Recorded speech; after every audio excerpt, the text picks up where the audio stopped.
மூசா அலைஹிஸ்ஸலாம் அவர்களுடைய காலத்தில் வாழ்ந்த இந்த ஃபிரௌன் மூசா அலைஹிஸ்ஸலாம் உடைய தந்தையின் காலத்திலும் வாழ்ந்தான், தந்தையினுடைய தந்தையின் காலத்திலும் வாழ்ந்தான். ரொம்ப பெரிய வயசு அவனுக்கு, நீண்ட காலம் அவன் வாழ்ந்திருக்கிறான். ஒரு கட்டத்தில் மூசா அலைஹிஸ்ஸலாம் கேட்கிறாங்க, யா அல்லாஹ் இவனுடைய கொடுமை தாங்க முடியல, இவனை விட்டு வச்சிருக்கிறியா, அழிச்சிரு அப்படின்னு கேட்கிறான். அல்லாஹ் சொன்னான், அவன் அழிக்கப்பட வேண்டியவன், அவன் ஒழிக்கப்பட வேண்டியவன், அவன் இல்லாமலாக்கப்பட வேண்டியவன், தண்டிக்கப்பட வேண்டியவன் தான் மூசா. நீண்ட காலம் அவனுக்கு கொடுத்திருக்கிறேன், அவன் திருந்தல்ல, ஒரே ஒரு காரணத்திற்காக நான் அவனை விட்டு வச்சிருக்கிறேன். என்ன காரணம் ரப்பேன்னு மூசா அலைஹிஸ்ஸலாம் கேட்கிறாங்க.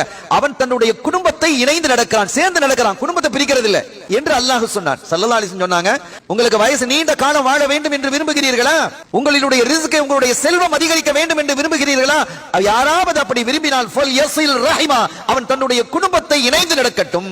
இந்த குடும்பத்தை இணைந்து நடக்கிறதுங்கிறது எப்படிங்கிறது முதல்ல தெளிவா நம்ம விளங்கணும். ரொம்ப அழகா சொல்லுவாங்க ஸல்லல்லாஹு அலைஹி வஸல்லம், அவங்க வந்தா நாங்க போவோம், அவங்க தந்தா நாங்க கொடுப்போம், நாங்க கொடுத்ததை அவர்கள் வாங்கிக் கொண்டால் அவர்கள் தருவதை நாங்கள் வாங்கிக் கொள்வோம். இது பிசினஸ் இல்லையா, இது ஒரு வியாபாரம், ஒன்ன கொடுத்து ஒன்ன வாங்குறது. எவ்வளவு அழகா சொல்றாங்க. அப்படி இருக்க கூடாது. அவர்கள் தரவில்லை என்றாலும் நீங்கள் கொடுங்கள், அவர்கள் அழைக்கவில்லை என்றாலும் நீங்கள் போங்கள், அவர்கள் உங்களை ஏசினாலும் அவர்களை நீங்கள் வாழ்த்துங்கள், அவர்கள் உங்களுடைய வீட்டுக்கு வர முடியாது என்று சொன்னாலும் நீங்கள் அவர்கள் அழைக்காத போது அவங்க வீட்டுக்கு போங்கிறாங்க. நமக்கு உத்தரவிடுவது ஸல்லல்லாஹு அலைஹி வஸல்லம். கேட்கணும், நம்முடைய பயணம் என்பது ஆகிரத்தை நோக்கி, சூனத்தை நோக்கி, ஜன்னத்தை நோக்கி இருக்கணும்.